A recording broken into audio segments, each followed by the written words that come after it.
Intense rain and high levels of humidity have created the perfect breeding ground for mould in South East Queensland.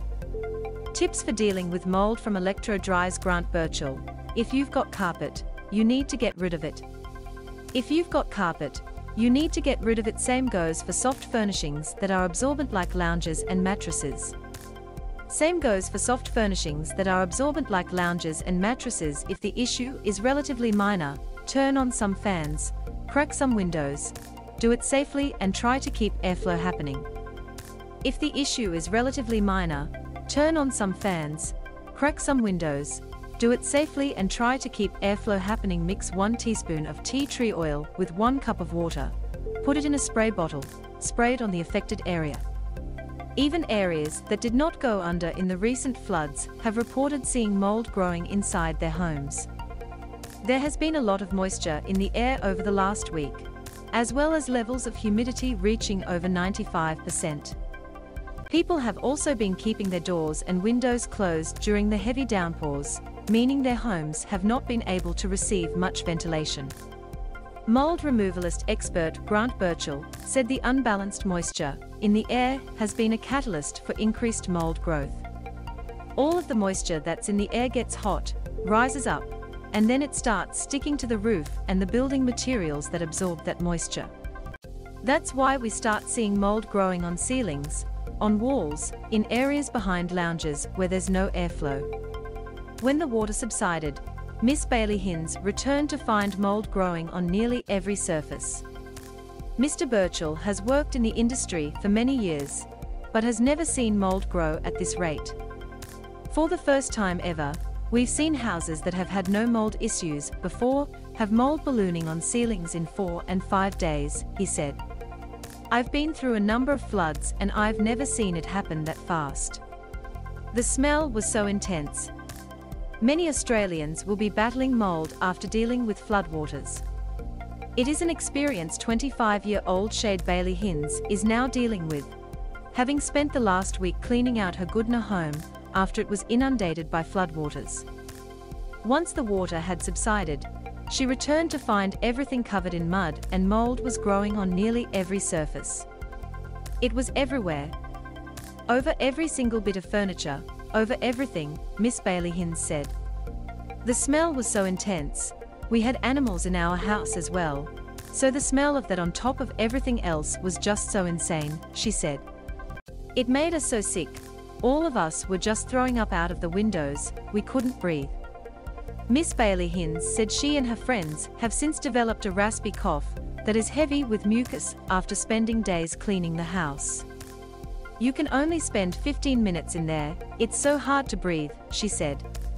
This is a constant cough, your chest feels tight, you can't talk properly, it's just been intense. She said her muscles are also aching and her lungs feel heavy, wet and damp. It feels like the mud is in your lungs, she said. We've had COVID and I personally think this is worse. This isn't uncommon. Mold-related illness can cause a myriad of symptoms. Specialist general practitioner Sandeep Gupta said mold-related illnesses can cause a broad range of symptoms. Runny nose, itchy eyes and the sore throat, they are still worth being aware of, but it's worth people knowing that there can be almost any symptom from any body system. These include extreme tiredness, depression, muscle and joint pain, inability to sleep and brain fog. Dr. Gupta said anyone in homes with mold who start to develop new symptoms should consult their doctor. Someone who, let's say, had a perfect memory prior to a flood all of a sudden won't be able to remember things like dates, birthdays, or be able to just do simple maths. That's because their brain has become inflamed, so that's really common, Dr. Gupta said. While many of these symptoms can also be associated with stress, which could be expected if your home has been damaged, Dr. Gupta said the quicker you get your symptoms addressed, the less likely they are to spiral out of control. If you're noticing that you're getting symptoms that weren't there before, particularly if they are starting to worsen, I recommend getting checked out as soon as possible by your general practitioner. Mention to them that you've had major flood damage in your home so as they can suspect the possibility of mold-related illness. No one's told us how to clean mold. Miss Bailey Hinn's house was effectively destroyed by the floods. The cleanup process has been very difficult for Miss Bailey Hinns, who has no experience cleaning hazardous substances like mould. She has been waiting for messaging from authorities around how to proceed with the cleanup, but says information has been scarce. "No one's told us how to clean mould," she said. "We don't know how to handle it, we're so overwhelmed. We can't do that to our bodies anymore." Grant Burchell from Electro said in some cases, you should not try and clean mould yourself. When you're seeing it in multiple rooms, or when you're seeing it over a whole room, or you're starting to feel the effects of mould. Miss Bailey Hinn said nobody had told people how to deal with post-flooding mould.